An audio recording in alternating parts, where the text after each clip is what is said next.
Three, two, one. Hello, everyone. Hello, and welcome to our Mindful Leadership podcast with my wonderful co-host, Natasha Robsha. Hello, Natasha. Hello, everybody.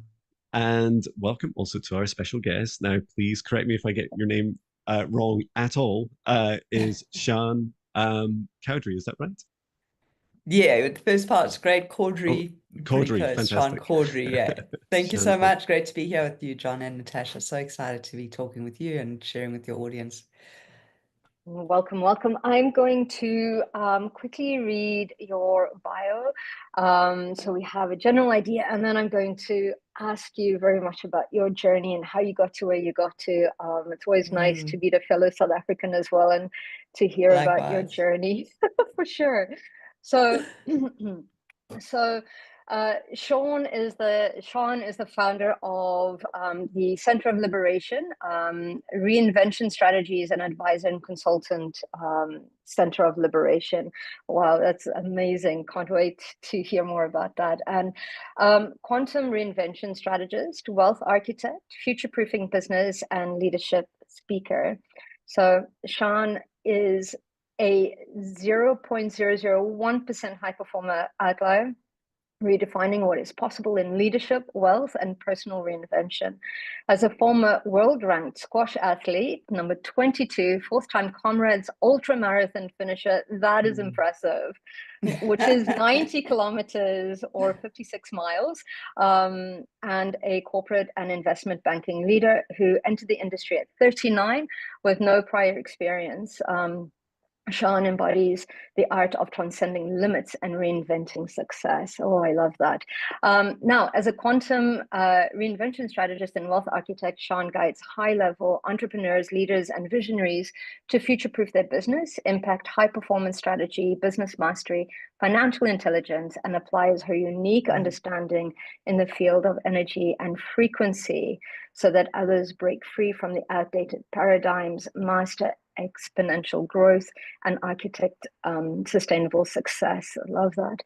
Sjeanne has simplified the complex and helps leaders and entrepreneurs to understand how AI is reshaping in the entire industries, Bitcoin, Web3, and decentralized finance, as are disrupting traditional financial models, and how leaders need to be capturing the opportunities that lie in the greatest wealth transfer in the history of mankind. So you have distilled five impactful paradigm shifts and are emerging, the five paradigm shifts that are emerging, which leaders in businesses around the globe should pay attention to as they reinvent themselves, or risk being left behind. And that's absolutely incredible. So we can talk about anything from quantum leadership, leadership 3.0, why leaders of the new economy are embracing mindset, energy, and quantum strategy, and rewriting the rules of business growth through elevated consciousness. Tell us more about how you got to where you got to, please. So great, so great. So I think I'm assuming that, like many of your listeners, I myself have been on a very deep and profound spiritual journey from a very young age. And really just I want to say, a search for my current, a search for my, the expression of the essence of who I am. And it's, I'm fortunate to be in a place now where it's not so much searching, but more just have remembered. And that feels pretty good.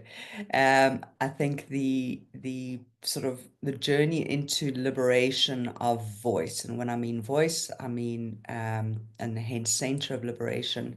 I think many of us, due to the nature of how we've grown up in society and programs and the limitations and what we bought into in this, let's say, more three-dimensional reality, sort of numb down and dumb down the essence of who we are. So voice for me is about essence. It's about liberating the heart expression, which is where one's essence emerges from, and learning how to make our hearts front and center again.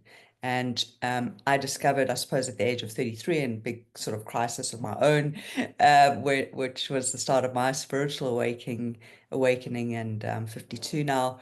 You know, at that point, I described my heart as a frozen heart. I described my heart as a steely heart. It was just like, felt this like this lump of lead in my chest. And I just became super curious of that as I was going through this massive, massive reinvention of my life in so many ways. And so the liberation of that to be front and center, and then the essence voice ready to come back online. One can call that soul. One can, connect into becoming one, connect into becoming whole. And during that time at 33, 32, I came across quantum mechanics, quantum physics, what the bleep. And that because of the whole nature of what I was going through, I it just really resonated with me. And so for 20 years, I got into the practice of energy and spirituality, and that process was around really help facilitate the unlocking of my soul, my essence. And from what I would describe as a very lost and confused individual, I find myself now with I don't understand it all, but I know more now than what I did then. And so really living front and center with heart-led, heart orientation, and and then wrapping the intelligence of my mind around what comes through the heart. And what comes through the heart is a deep connection into the quantum. And really just, I'll just summarize that by saying that I think we're in a period now where the spiritual technologies, now I'm very, you would have heard, I'm very results orientated, from professional sport to crazy comrades, marathons, ultra marathons, and, wealth. And I'm not a financial advisor, but really understanding how to merge these worlds of business and wealth together, wealth mastery. But I feel like we're at a point now where these spiritual technologies, with the rise in consciousness that's taken place significantly, we have these spiritual technologies, our own superpowers that are very unique to each of us, that are encouraging us to come back into heart-led living. And with that, that is a different way of operating in the world, and it's creating, probably there's a few other trends that are creating confusion, but this journey back into heart and stripping away the truth of who we are not into the truth of who we are, and into the expression of essence and voice, and liberating that as sovereign beings is, I think, front and center for many people, and can create disorientation and confusion. And those sort of things lead to these big personal reinventions, because whatever is not true needs to fall away. Wow. You came to the right podcast. um, it's so cool, Sjeanne, just like listening to both your a little, like, some hints about your journey, and then also your realization that the world is shifting, and likely that there's many that don't know that it's shifting, or perhaps in the way that it's shifting. Um, and I, what it's fascinating, because when I started my own business, my business of one, in May last year, so almost up on a year since then, I called it Heart Centered Wellness Limited, and Beautiful. and I felt like, because I was asking myself, I'm terrible at names. I was thinking, but Jon, what is the thing you're good at? Like, what's the one thing that you feel like this world needs help with, and that you have a superpower that can help the world with? And it's like, oh, I think it's my heart. I think it's like this journey I've been through in simple terms, because spiritual awakening is a very, like, difficult and loaded term for many, and doesn't really describe much about. And I think that's good that it doesn't describe too much detail. But for me, my experience was all about, as you said, like, opening up your heart, and it now being such an integral part of my life, the way I see the world, the way I treat others, the way I treat myself. and and it's a bit of a shock for the mind, right? The mind's like, can we not just do a spreadsheet? It's like, no. Like, that's Yeah, please that's give me good. the spreadsheet. That's right, yeah. Don't worry, we're gonna get there. But it's like, there needs to be, like, how do you know, mind, which spreadsheets it's going to be? Do you even need a spreadsheet? Like, what are all the constraints that your mind is, like, you programmed yourselves into? Whereas when our hearts Yes. awaken, it feels like, for me, it just felt so liberating, and my days feel so much more expansive, and so almost like without some of those quantum aspects, like without time, without linear progression, without having to work out sums, even like even simple tasks, you can say, heart, take me to the, to the rough number. Like, is that like Mm, 100, 1,000, a million? And your heart go, I think it's about here. And then say, okay, mind, let's come up with the exact number yeah, together. And so I beautiful. really love that in your journey. Could take me back, please, to the point where you described this like this really heavy, like this lead weight of a heart. Mm. Um, Mm, what during that transition point, like what were the some of those feelings that you went through? Because it's a lot to get our minds and hearts around, right? mm, I, and I know I've done a lot of healing for the heavy leaded heart I had mm, previously, and I just love to hear a bit more in your own words about your journey around that first transition mm. of opening your heart. Um, what do you say? Like, what is the feeling of, kind of what transpired? And like, I didn't feel. I Mm-hmm. was what I described as flatlined, Mm. like literally Wow, flatlined, and yeah. I couldn't Mm-hmm. understand it, and I could. So, my journey, and I think there's many people, the human experiences. I would always say in South Africa we have a saying. So, Natasha, you'll remember the sissies, right?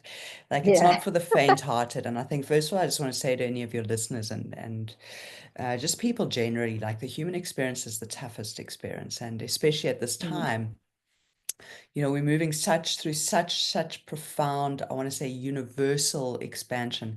The universe is expanding, and it's available for the universe to expand its consciousness. And when I say universe, for me, it's the divine, it's source, it's etc.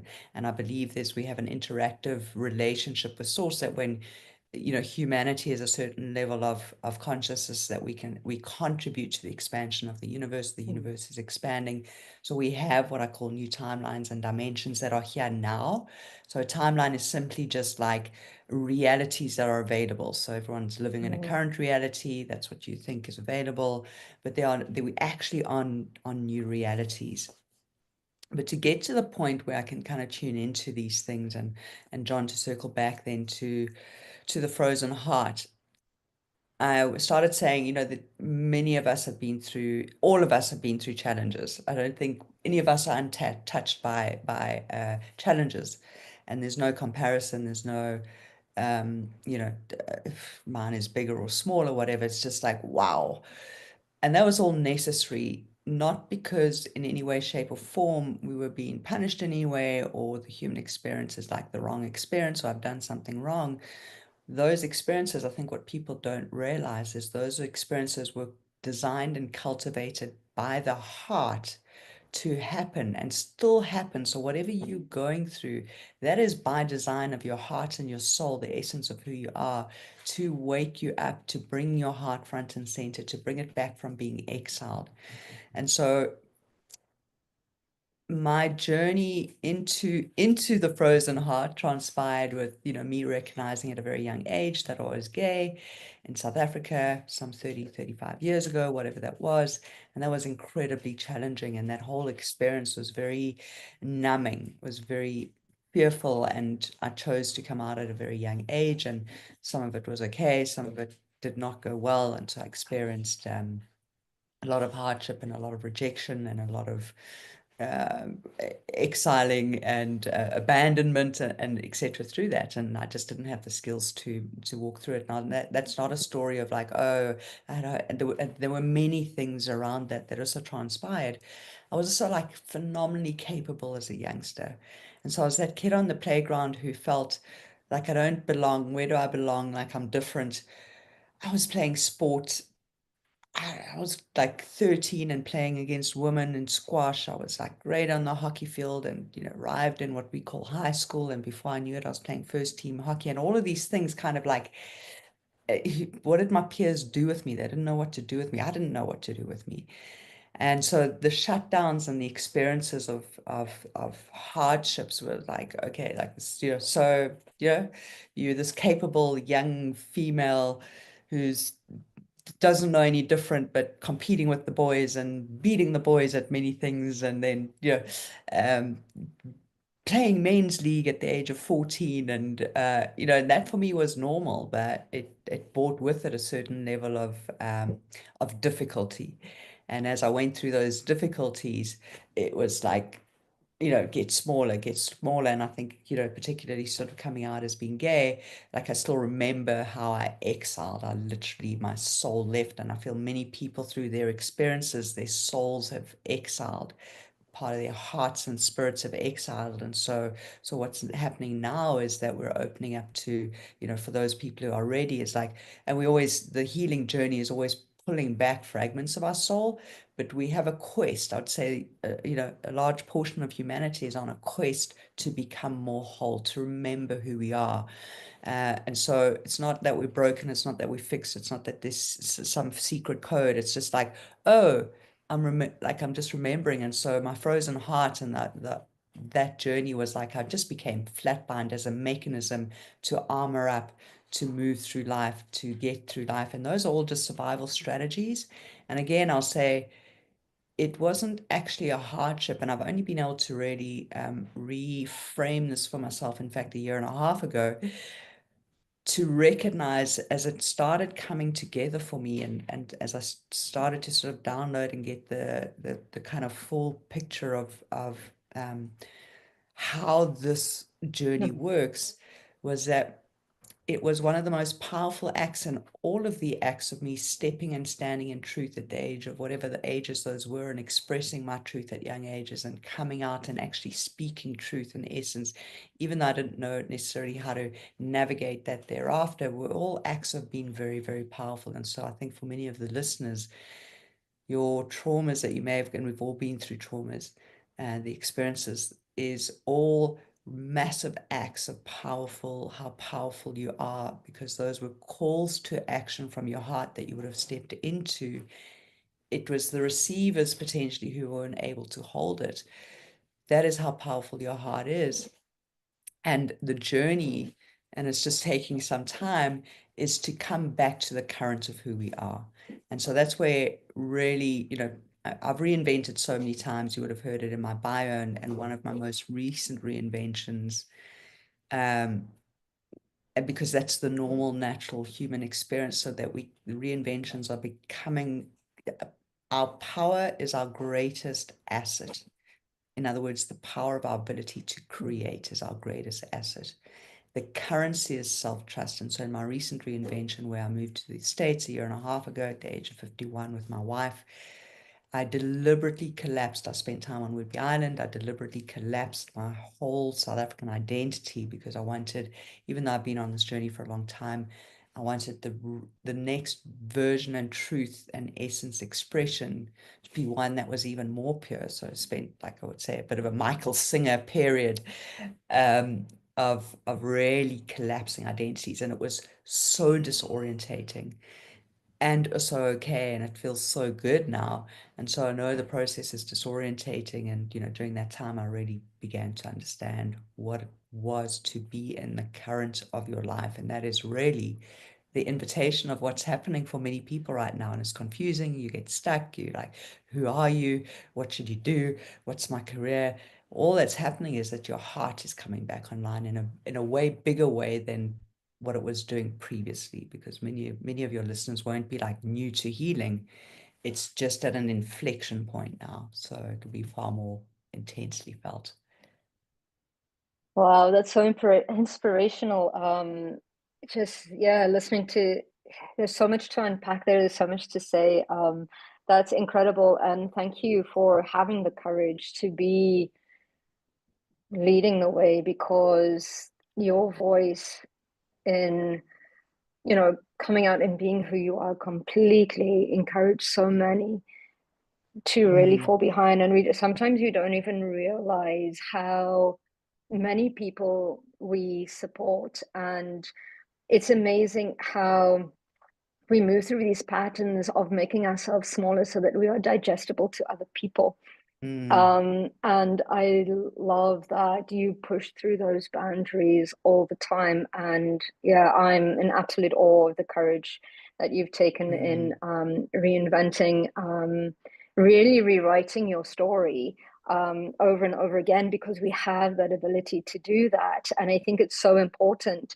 And really looking at those opportunities, those challenges, those traumas, because like you say, the heart defines them. And I look at it from it is so purposeful that we do that as part of our mission, especially on a soul level.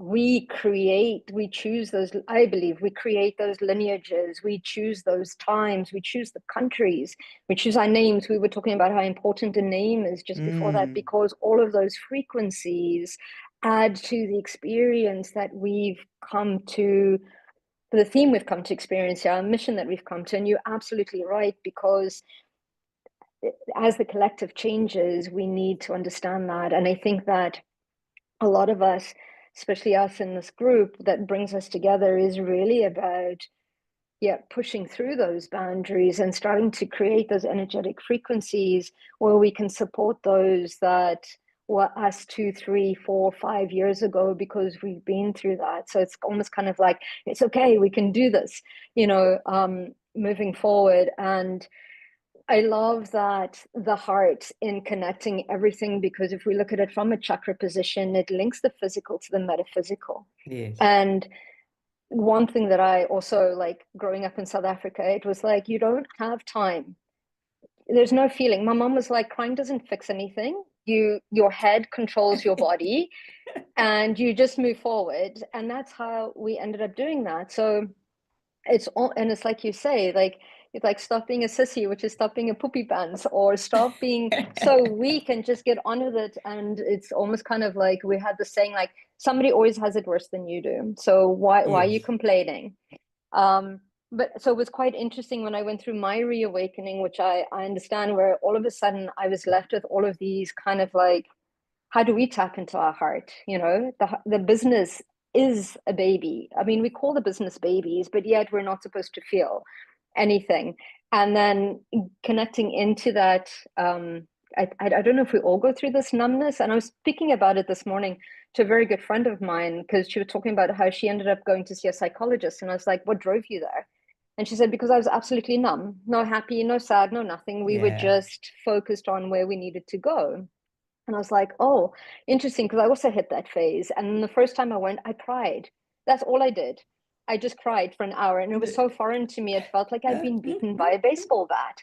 But that was also some of the aspect of, because it's like it's so physical, but it's that heart starting to open and starting to do things from a place of love and compassion and understanding and direction and intuition and all the rest of that. And I think that's where there is a resistance now in the corporate world, because how do we deal with that? We don't know how to deal with that, because we've always been very much male, which is the mind, which is needed, the structure, the moving forward, the doing, all the rest of that. But how do we bring that into alignment with what our heart wants, which is so important in that sense, where we've just, I think a lot of the times been taught to ignore the heart. It's like, it's not what the heart wants, it's what's logical. What are the figures? What is the black and white? What is in the spreadsheet? So what is your advice or your suggestions in how does one change their mindset, or bring in that acceptance of learning to lead with the heart, or at least give that heart that balance? Because I honestly feel that when your head and your heart are not in alignment, the solution, the ideal solution is not there. When your head and your heart are in alignment, you're being led by your soul. But it's almost like muscle memory. You've been trained so much to, and I find myself bringing myself back to my heart. No, like, let's bring that in. What are your suggestions? What are tools can we give people to accept that space of their heart? Because I think a lot of the time we talk about unconditional love, but we don't talk about radical self-acceptance, because we reject those aspects of ourselves. So good. I love what you're saying, and thanks so much for sharing. Oops, there goes my lighting. Sorry about that. And thanks so much for sharing those elements that you've just shared. And that is definitely one of the big questions. Sorry, I just spilled a glass of water there. And I'm going to call it radical self-acceptance. I'm going to call it acts of radical surrender. Beautiful. Acts of radical surrender. Surrender is an action. So let me take it into this space. And I'm going to try and answer this as simply and as best as I can, but you're going to probably have a little bit of a download here. So here we go. So we're in a time space now where I said to you, we're on new timelines. This is my perspective and the stand that I take. In terms of like AI is taking from scarce intelligence of your logical brain, which you're articulating, and that's been amplified. And Jon, you've been in the IT world, and we're moving that intelligence from the brain into a database. And so where does that leave us? We've got this whole, if you look at digitization of assets in the financial world, and I come from traditional finance, but I'm deeply interested in the digital assets. Digital assets, at the heart of that is about sovereignty. If you imagine scarce intelligence that you were once paid for in your mind being taken into a database, where does it leave you? It leaves you with your greatest asset, I said earlier, is your creative power. Because once you start, anyone who's engaged with AI, and I engage with it, I think it's fantastic and a useful tool, and it opens up my right brain. I'm like, oh, this is fantastic. And so that connecting of the dots of sovereignty is like, oh, AI, yes, used in the right format, is really driving our ability to be powerful creators in a whole new way, and waking that up in a very deliberate and new way that hasn't been done before. So I talk about manifestation 3.0, where I believe most of the world is on manifestation 2.0, and manifestation 1.0 was the secret, but we've evolved. And that's why in my bio, I'll talk about architecting things, because we're in a place where we can literally, like a 3D printer, architect realities if you hone the skill. But I want to come back to, and I will talk about tools. I want to come back to, okay, so what does that mean? That's all well and good. So we have this whole sovereignty, freeing our creativity, amongst other things. And the freeing is the freeing of individuals into the expression of who they are. When I was on Whidbey Island and coming to how you tune into the heart, it really came together for me, even though I've been on this journey for multiple years and I've done multiple things to open my heart. Meditation is a big practice of mine daily. I'm a huge meditator. Contemplation, I spend time in nature daily, conversing with the universe. I craft and carve out a significant portion, maybe 2 to 3 hours a day, of some kind of connecting activity. It's that important to me. And I'm breaking the pattern of productivity. My productivity is in the heart, and I'll share why. Because it opens up to new ideas, and that is the art of being powerful creators. Is that the more conscious we become, the more we meditate, contemplate, get in stillness, create these times with nature, we receive new ideas, which is what AI is doing. Where do you receive new ideas? If your audience believes thoughts create reality, or believes in the concept of abundance or possibilities, where do possibilities come from? The field. How do you access them? You access new ideas that align with your heart and the joy of your heart, and then it's about taking that into full fruition and extracting all the juice. I don't go into the details, but I'm just going to mention there's a fractal of that is a pattern in the field that we are able to encode by our pineal gland, and the fractal of the idea holds all the information we need, and then only does the logical mind come in at the end. But like I said, where this all came together for me was when I was on Whidbey Island, and I'd watch the eagles, and how do you get in tune with the heart, and these beautiful bald eagles. And we had this magnificent view of Mount Rainier over the bay, looking over into Seattle. And that was like, it was just a phenomenal sort of few months that we got to spend there. And I'd watch these eagles take flight into a current, and they would go for miles, just without using their wings, and just ride the currents of the breeze. And occasionally they would be riding the currents of winds and stuff like that, flying against the current. And I started to realize that around all of us, but we've become so disconnected and armored up and logical that it's difficult to tune into it. And it's not.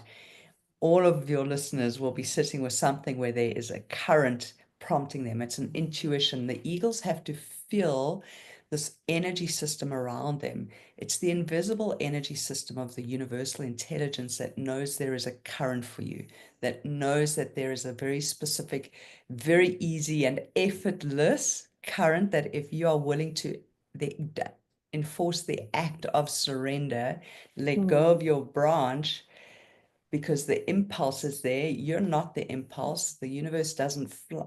Eagles don't fly. They are flown. They receive the impulse of the current. They have to trust and let go and then fall into the current. And that's it. So if you think about it, that is how intelligent Source is. It knows the quickest path, and intelligence coming through your heart knows the quickest path to your destination with the least effort.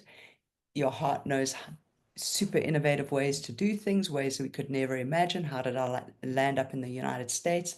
That is a whole, I could never have imagined it. I could never have constructed it. So it's learning to the intuitive hits, the signs. You might get signposts. You could get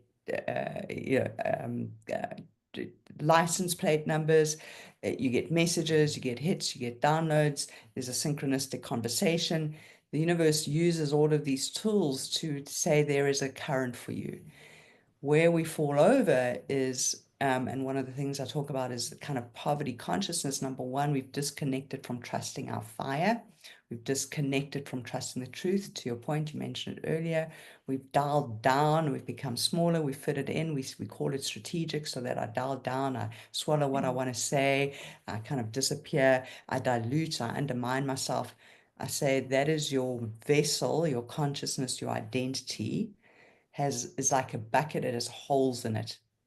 And then like a bucket, if your bucket of water has holes in it, you're going to go fill it up at a tap. So this is your consciousness, your vessel.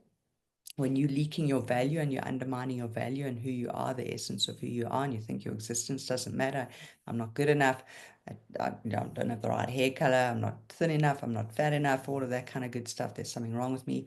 That vessel of consciousness has holes in it, the water is leaking out. So what do? You take your bucket and you run over to that tap and you quickly fill it up, because you're looking for things outside of yourself to fill up, because you're leaking your value. Fill up the bucket and off you go running, and you think this thing is going to fix and heal you. No, because you are undermining, and we have very powerful underminers. We have very powerful diluters of who we are, of these separation things. And so then I want to try this thing, and I run to that tap and I fill my bucket in that tap, and I will whatever, try this and hope that this will fix me, and seek no, and off you go, and you feel full for a bit, but the vessel is leaking. And so the real journey is around saying, actually, I need to come back. My bucket isn't broken. I have a full bucket. I'm whole and complete exactly as I am. I have everything that I need right now. The key thing is start to tune into your current, take flight, and the act of surrender into your current will take you super far. Trust it. Everything that you are right now, the real wealth transfer is back into dismantling. And you mentioned it earlier, the poverty consciousness, the undervaluing, the undermining of self, the self-abandonment, the lack of self-trust in self. And when you start to just flip the switch into, oh, I'm whole and complete already, irrespective, I don't need to chase around with my bucket, then that is like we start dismantling I kind of say the inheritance. The real wealth transfer is the transfer back inside. And we dismantle this inheritance of self-doubt, of self-abandonment, of scarcity. The real scarcity consciousness lives within ourselves. And so knowing that you are whole, that you're important, your existence matters. And those tools and practices are the things that you are doing right now, except you just don't have to, you don't need to be fixed. You don't need to chase. All you want to do is just remember, just tune in and open your heart. It is actually so simple. Create space for yourself. Be in nature, go back to your youth and your childhood. What were you so amazing at that you just did so naturally, because those were your currents, that you were just tuning in naturally to the universe and the intelligence? And can you trust, that the universe has got this? Meditation, mindfulness, stillness, breath work, journaling, being amongst conscious communities, starting to follow what you prefer and what you truly, just start with what you like, then move on to what you really enjoy, and then move into like what brings you into this place of ecstasy and bliss. Be comfortable with consistency and be comfortable with being bored, because we are so programmed to want to be productive, to fix, to build something, to prove, to show. And so when your bucket is leaking all of that, the universe says, okay, I'm going to give you, then I'm going to take it away, because you love building, you love fixing, you whatever. So I must break what I'm giving you. And so you have a leaky bucket so that you can fix, and then you can prove yourself and you can show yourself that you're valuable. The universe just thinks you're amazing exactly as you are, exactly as you are. So Wow. Thank you. So much. Thank you for sharing so much. And as you were talking, like some of those first points reminded me of some of the third dimensional kind of business paradigms we still have, where, for instance, in recruitment, or when a manager is like talking with an employee during like an annual review or something, and there'll be, you'll ask questions like, what are your results? All the very standard things. But I don't think I was ever asked in 26 years, was my heart in it? Or how much was my heart in it? And I'm sure now, if I ever did decide to hire someone or to work with them, I'd ask, how is your heart in this? Like, do you, because, your results look so amazing and good. that's why we're So talking, but good. how do you feel about it? Or are you like done with this? Like, are you like, like, for instance, if I tried to go back to that career, I would feel like, no, my heart wouldn't be in it fully. And I absolutely resonate like that. I was those leaky buckets you speak of was like, for me, was I tried, well, alcohol for quite a few decades, and it kind of numbed the sensation of the leaks themselves. And also blurred, like my heart felt like quite constrained. And I felt quite like, I'd always describe it like my solar plexus, between my heart and my solar plexus. Physically, I would feel this like kind of misty fog sensation across my heart and lungs, even though I was running 4 miles a day. It felt weird. It felt like this funny energy on me that only cleared during vacations. But I also lacked this feeling, and lack is such a powerful fear word, right? And we're still as a human race, as a world, still perpetuating this within each other. Only now, and only really in the last few months, have I started to truly feel what the absence of lack, like what abundance really feels like. And so to some people, when you're describing a calendar that says, go and spend time in nature for 2 or 3 hours, go and receive these currents, these flow, because this is what you're built for, right? You're built for like divine creation. And so you receive energy in, and then you create, with your heart and mind and all of you out of that process. And now, like, I must admit, that's what today my calendar looks like. I sat for about 2 hours staring out the window. I had my laptop next to me, and it's like, I don't really want to use it. I want to sit and receive. I'm going to sit behind my dog, staring at the window. Let's look at the birds becoming really close. I was getting loads of thoughts about how to work more with others more freely. I really enjoy this work, for example. And I feel that this world, it's a revolution that happens within, right? It starts within our hearts. And so this whole world isn't ready, right? There's no way any of our governments and 3D systems, including our financial systems, ranging through to pensions and taxes and all the kind of mind-led constraints systems that have served us in the past, they're actually facing a revolution. And we're so used to those revolutions happening outside. Oh, there's this new thing. It's AI. AI is amazing. It's a phenomenal tool and can help accelerate creativity. Like, I can be an artist in my client sessions. We're just typing for a bit until it generates the right AI art. But at the same time, what's driving that? Like, AI is just a reflection of our own creation and our own creativity. It comes from, like, I used to manage teams of scientists who I'd ask them, why are you starting working with that OpenAI model? And they would say, I just felt right. My intuition was to try this first. And I was Mm. like, oh, so that's where it comes from. It comes from your heart, like you're following what feels right for you. So my question is about this radical revolution that's starting within our hearts and is now starting to accelerate and take more of effect across the world. And this is an open-ended question. What do you feel Yeah. the sorts of changes are that we as a global civilization, as a human race, Mm. face? So yeah, such a great question. And I feel like there will be a few different realities or timelines Mm. that people will get to choose. We have free will. And Mm-hmm. so with anything, the universe is not like it's going to say, here's a current for you. Like, I'm so intelligent, this is going to be a great current for you. And if you can feel into that, and the mechanism we feel into that is you keep talking about feeling. We feel into, oh, this could feel so good. This feels so nourishing. Like, I think knowing timelines and realities that are nourishing, engaging in things that are nourishing, because if you think about food, we receive food to nourish ourselves and from the inside. And so we're so disconnected from nourishing. And so I think there will be various timelines available. We will have free will. There will be timelines for my sense of this, where people are just like completely into digital and are living in metaverses, and that's their world and that's their realities. And, you know, they still enjoy the, let's say, the more top-down hierarchical structures of control, and this is how we work. And I think there will be a migration of people into those timelines. You'll have migration of people into like purely nature, nothing to do with technology over. And so I think we'll have opportunity to choose. Like, we have free will, so we will get to choose what sort of reality we live in and for. We will each be given the opportunity, and that's why I keep kind of saying that technology is driven by human intelligence. Like, who's doing the AI? Humans are doing the AI through a great deal of intelligence.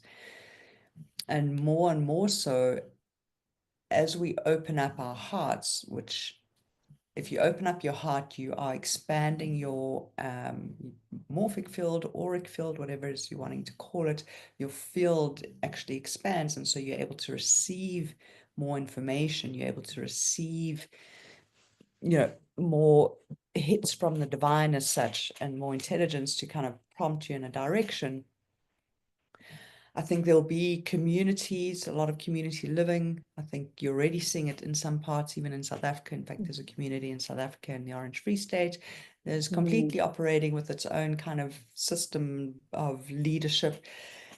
Heart-led living is self-led, and it's self-orienting. And so, for example, in the digital assets, in the crypto world and Web3 world, for example, what they call it like decentralized autonomous DAOs. It's a very complex statement for saying that it's groups of people getting together, self-leading. And if you'll be familiar in the corporate world, agile, and you've got these kind of teams that come together and then they disband. So I feel like we will start to have communities that are that way orientated, with a set of values that people ascribe to. I feel like we'll move into I'm not sure where fiat money, for example, actually resides, because if you think about, and so before I go there, I will say that I think there will be more trade economies in these communities where people are trading skills and trading. I think we will have a bit of a movement back towards some of those essences, because if you think about digital assets, so it's all digitized. Even fiat is digitized because you're paying over it's just a series of numbers when you're making a digital payment. But if you think about AI, what drives your GDP of a country is around productivity. And if AI is taking a lot of that productivity of the logical brain into a data set and making it into abundance intelligence, like, what is productivity in the future, actually? And I'm talking about the future. I'm talking that's happening now. Then what do I get paid for? And that's why I kind of say dealing with your own poverty consciousness within is so important, the wealth transfer, because your being, the essence of who you are, is valuable enough. But where does that leave money? because these communities that I think will probably start to pop up everywhere will probably work, and even AI is going to work more and more on digital assets, on tokenization, on blockchain and that kind of stuff. So where does that leave actual money and exchange of value? I don't know really, and I don't have the answer. No one does. And when we work with the heart, we don't know. And that's the interesting thing. It is the unknown. We only know the next step. We only know the next. When you work with the heart, it's not a linear strategy. Let's go X, Y, and Z. It's like, ask your heart, what's next? Like, what's the next step? What's the next step? And you'll get the answer. That's how it works in immediacy. And so, I think we'll have these various different timelines. And I think and feel together that this is why it's important. You don't have to spend 3 hours, but starting to, what is the most, your 10 out of 10 perfect day? What is that? Because I keep saying our greatest asset is our ability to powerfully create. And that's coming online more and more and more, and spending time being able to architect that reality, because that reality will come into fruition. It is available for these realities. So you will have the choice of what sort of community, what sort of environment, what sort of people, nurturing, loving. The more we take in the qualities of the creator and heart opening, we start to open into more compassion. We start to open into the qualities of the creator, of the divine, and embody those ourselves, which is a more loving, a more caring, a more nurturing, a more whole, it's less competitive, it's more cooperation, it's more community orientated, shared resources, shared value. It's not like my wealth, me, my territory, grow my little empire for my family. So I think we'll start to see these communities that look and feel different, that we get to architect and create, and then you will find like-minded people orientating towards one another to bring those into fruition, is my sense. Yeah. I absolutely agree. Working with different timelines as well, and the Akashic records, absolutely. I see that all happening for sure. And I see that all happening simultaneously because people's experiences are very different to our own, and we might be sitting right next to them. And they might be living a total different timeline, a totally different reality at the same time, which is so incredible. But yeah, I see that too, and people starting to and this theme has been coming up as well for me and for some of my clients. We're so conditioned to survive. We don't know what it feels like to thrive. That is out there. And we are so conditioned to wealth consciousness being financial, not the people that feed us, the things that we watch, the people around us, the communities that we're in, the environments we place ourselves in. Time wealth is the other thing that we're starting Beautiful. to. So pick 2-3 hours for yourself. That shows that aspect of time wealth, because that is, like you say, being able to connect to our hearts and to that creative center. And I think that we're so used to placing kind of like restrictions, like sales targets, all these things, that they're all limitations, because instead of using them as perhaps maybe even foundations, they become glass ceilings. So we're so used to placing that into that, and when we're coming through the heart, the unknown, I think scares a lot of people, because it's that releasing of control.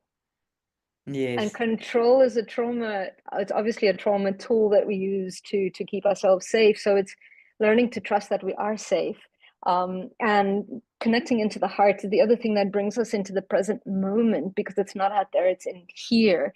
And I feel that that is so important and such a great tool, because as you say, that creates our timeline, our reality. And I love that you talk about becoming the architects, because we are the architects. We just don't know that we're creating the environment. So to become consciously creating that environment, I think, is of utmost importance. And learning the skill to shift from very much that what we call a 3D to, or from the brain to the heart, is very important, because that is one of the things that is uncomfortable because it's the unknown. So I've spoken about when I went through my reawakening, where I was like, okay, I've meditated for 8 days. Where's the results of my life, the external world? And you're like, no. Where's the money? It's like action, reaction, action, reaction. And I need it to look like this. And I think that's the whole thing where it's like, oh, wait a minute, maybe it doesn't look like that, but let's see what shows up, what opportunities, looking for those signs and grabbing them. Because I think we limit ourselves very much in how we want the results to be. So that aspect of being in heart is like, so what is showing up for us and what opportunities can we create moves us far beyond those boundaries that we would normally create, which is comfortable, and throws us into the uncomfortable, which we might end up receiving more than what we expected anyway. So I love all of that, that you speak about. It really, I think it's so current, and I think it's so needed to support so many people that are awakening and wanting to really, I suppose we're always in control, but grabbing that aspect of like, I control my life, I am sovereign, I am the one who chooses where I go next, and what happened, how I respond, is the other thing as well, which is quite powerful, quite important. Yeah, I don't know if it's just more of like, yeah, I just love what you're saying. I think an hour is like not enough. I think we need to speak about more no, things. it's been We'll get you beautiful. back. Thank you. Yeah. Yeah, For so sure. beautiful. Yeah, and I think you know, I think this is the heart of it, right?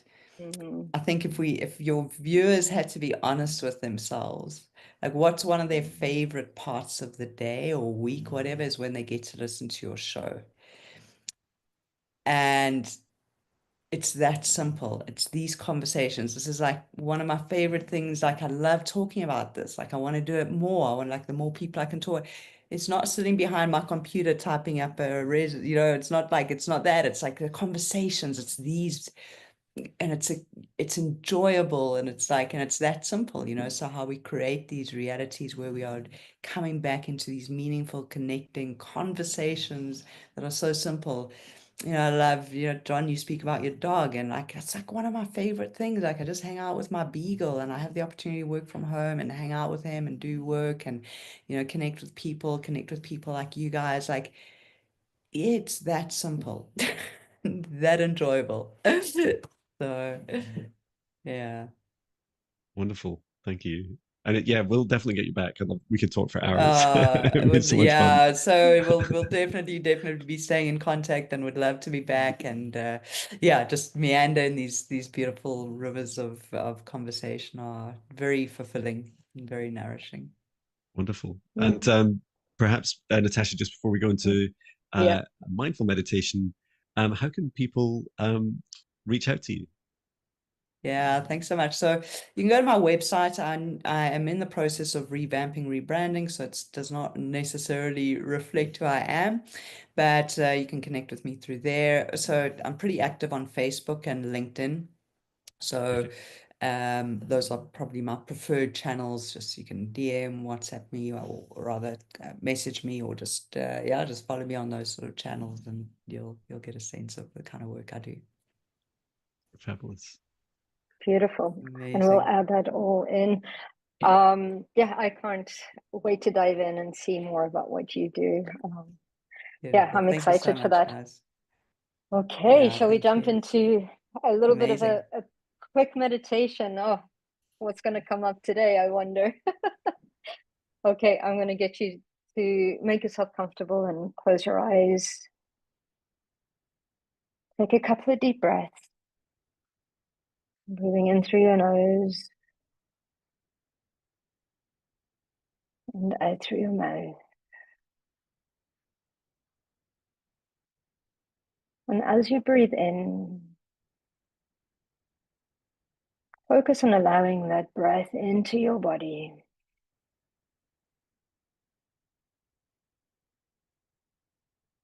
It's okay to be in this body, in this beautiful vehicle, and is allowing us to navigate this beautiful experience.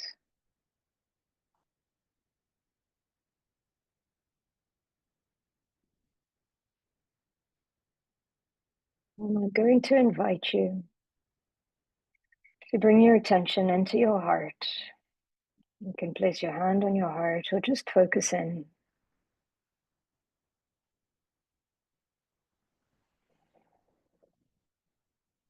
How is your heart feeling?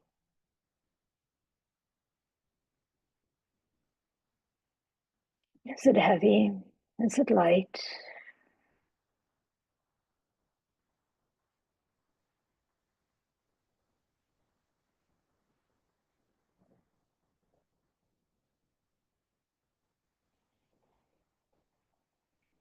Take some time and hold some space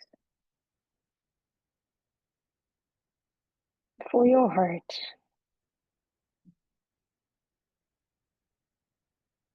Tell it that it's safe. It's okay to release the restrictions.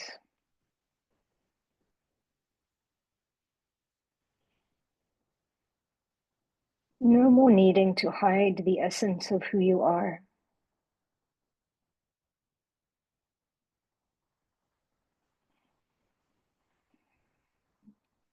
Release the limitations, the shackles. Allow them to fall away.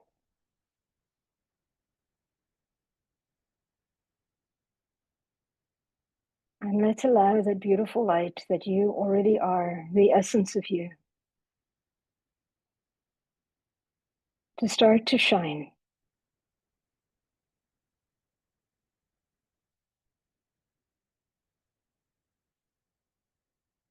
It's okay to be who you are. Knowing that you are not broken.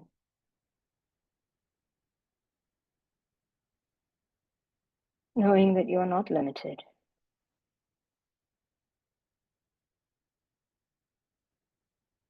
Remember who you are.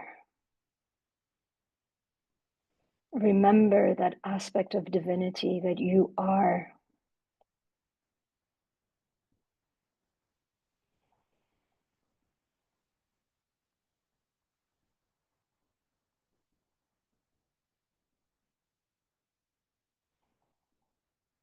And as you as your heart starts to remember, as your heart starts to expand,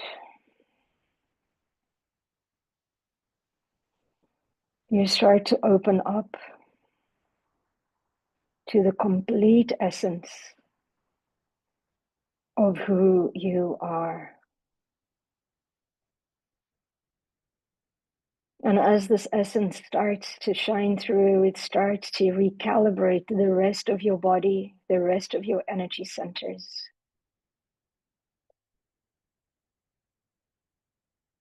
And both the chakras below and those above, recalibrating to the essence, the divinity, the creativity that you already are.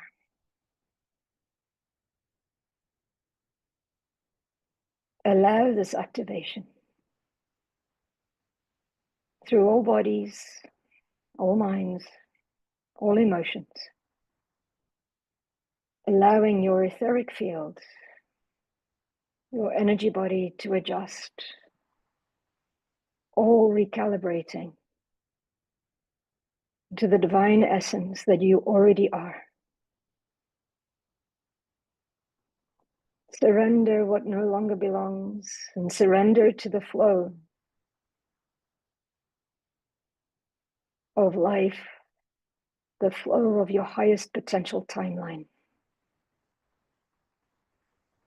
Expand and match that frequency. And allow the timeline of your highest potential to carry you through not only the rest of the day or the rest of the week, but completely shift timelines. The timeline where you are expanded, where you are you, where you are in the flow of life. No more hiding, no more restricting. Just being. being.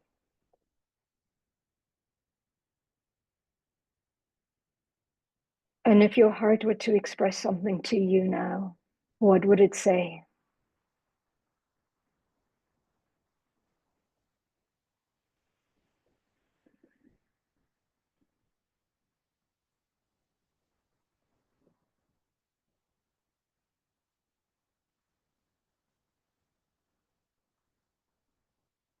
Receive this information.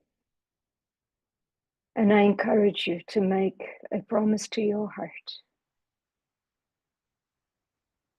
that you will listen, that you will express, that you will be completely you.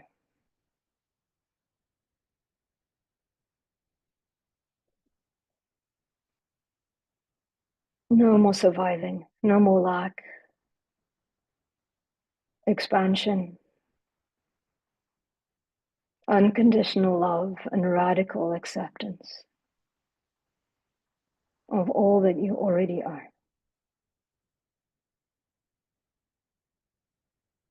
The divine core essence, that aspect of creator that is experiencing itself through your filter.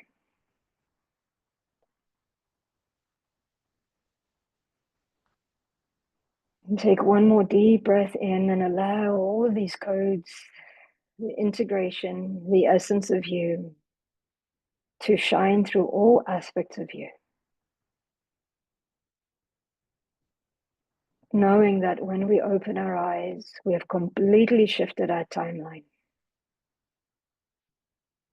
We are no longer the person we used to be. We are the divinity that we were originally. One more deep breath. And when you are ready, you can open your eyes.